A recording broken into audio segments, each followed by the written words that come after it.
It's an absolutely beautiful, awe-inspiring experience. Sunrise over Mount Kenya, with nothing near you but wild animals feeding in the African bush. 50 years ago today, that was exactly why the Queen was here, at Treetops, one of the most famous hotels in the world now, where the young Princess Elizabeth became Queen. Although she didn't know it, at exactly this time 50 years ago, the Princess had become Queen Elizabeth II. She was here at Treetops, beneath Mount Kenya, the second highest mountain on the continent, watching animals as they drank from this waterhole. Within a few hours, she was to be told that her father had died, and her new life as Queen was to begin. The King, in ailing health, had bade farewell to his daughter and her husband for what was going to be a 6-month trip to Australia with a stopover in Kenya.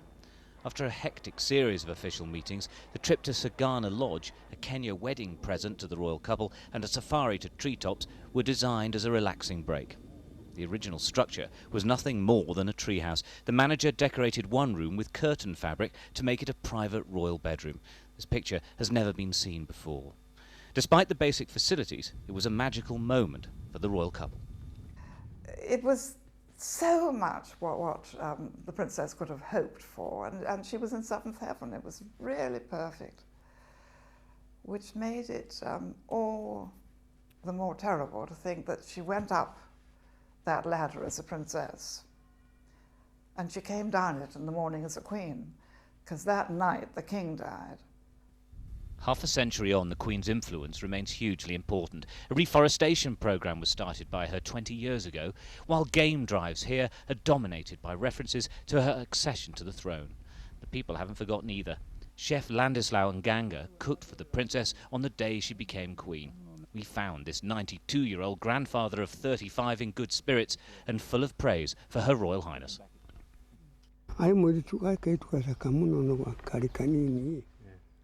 She was very beautiful and lovely, and she spoke to us, he told me. But after the news of her father's death, she was so sad. She just said goodbye and left, and we were unhappy.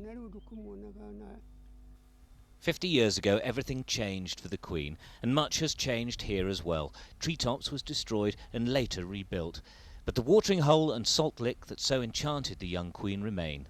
The animals return every morning and evening to a place that will forever be linked to the passing of the crown from King George VI to Queen Elizabeth II. Stuart Ramsay, Sky News, Kenya.